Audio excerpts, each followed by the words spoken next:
The other day, I finally got round to watching Jonathan Glazer's newest film, The Zone of Interest. This is his first film since 2013's Under the Skin, and also recently won the Oscar for Best International Film as well as Best Sound. Jonathan Glazer is a director who has fascinated me for quite some time. He's not necessarily one of my favourite filmmakers working today, but he's one that has fascinated me purely for the fact that he does not make a film all the time. He very rarely comes out of the woodwork with a new film. He released his first film, Sexy Beast, in 2000, and then his next film, Birth, came out in 2004, and then he didn't release another film until 2013's Under the Skin. And obviously the gap between that and The Zone of Interest is exactly 10 years. So that aspect of him alone I've always found quite interesting, the fact that he doesn't make films all the time and he is very selective with the projects he takes on and does. And also the fact that each of the 4 films that he has made are completely different to the previous one. You have Sexy Beast, which is this typical British gangster crime film, but also subverts the expectations you expect from that sort of film. You then have Birth, which is this very serious drama. You then have Under the Skin, which is this very psychological sci-fi horror film. And then you have The Zone of Interest, which on paper is a standard drama set during World War II.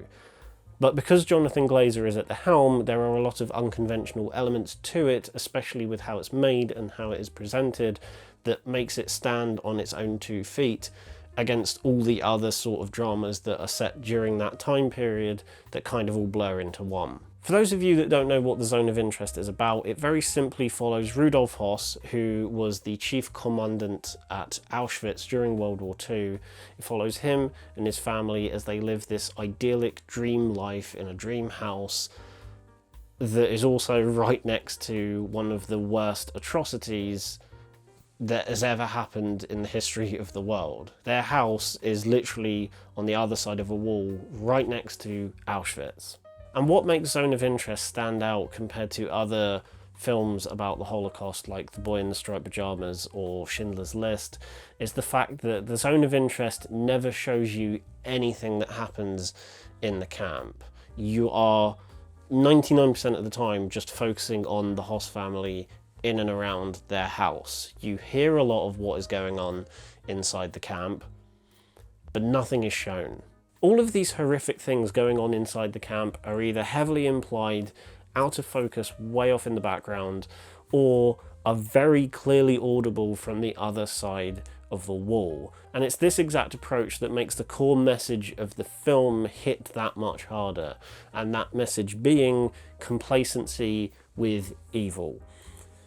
Because the film primarily focuses on the family and you never see anything going on in the camp, the film is going out of its way to show how complacent these people are with their everyday lives, despite these horrific genocidal acts taking place literally meters away from them.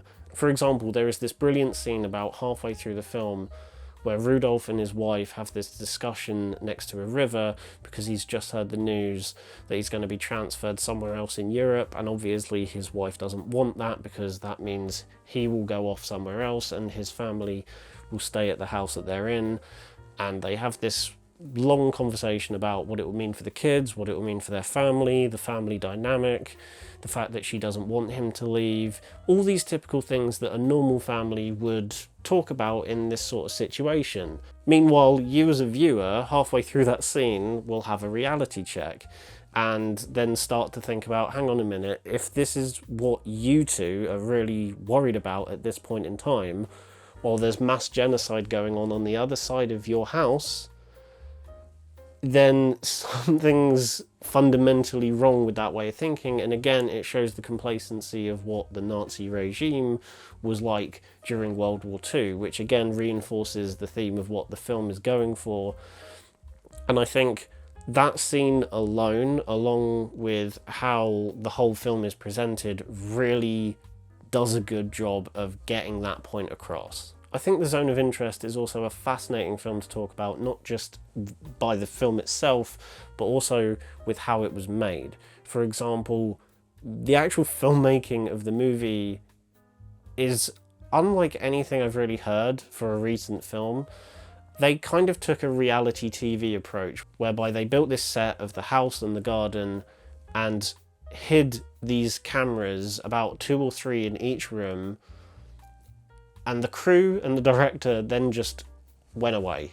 They viewed everything on monitors from quite a distance, and the actors just went about their lives as these characters. So these hidden cameras dotted around the house and the garden are picking up all these minute little details and just how they live their everyday lives, which again reinforces that main theme that the film is trying to get across, and I think does it really well, because it very much plays out like a kind of life in a day sort of film, where you're just following very normal things that people do on a regular basis, you know, getting ready in the morning or having breakfast or just, you know, sitting in the garden and admiring the view. Just very basic little things in this film don't seem normal because of that knowledge that these atrocities are just going on next door. There is also this really interesting bit of trivia that I honestly didn't know until a couple of days ago,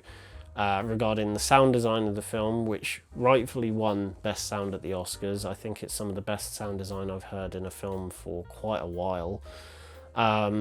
But to create these sounds and these horrific things you're hearing on the other side of the wall, what they did to create those sound effects is, as Jonathan Glazer put it, rather than just getting a couple of actors in a soundstage and getting them to sound like they're dying, they instead went to actual locations where terrible things are currently going on. Like, for example, the one that was mentioned in the interview was the riots in Paris last year regarding their government.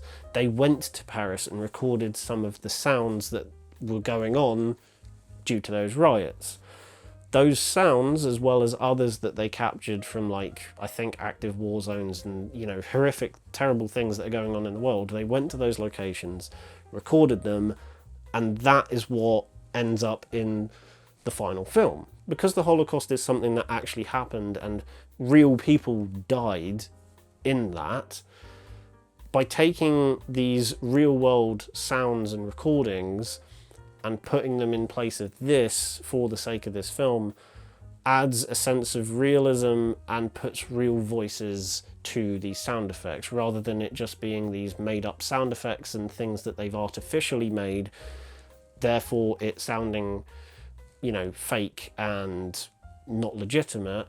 They've got these real sounds, these real recordings that can help back up the legitimacy and the realism of what was going on at the time. If you've seen The Zone of Interest, I would love to know what you thought in the comments below. It's a very hard film to try and talk about, as I've found by doing this video.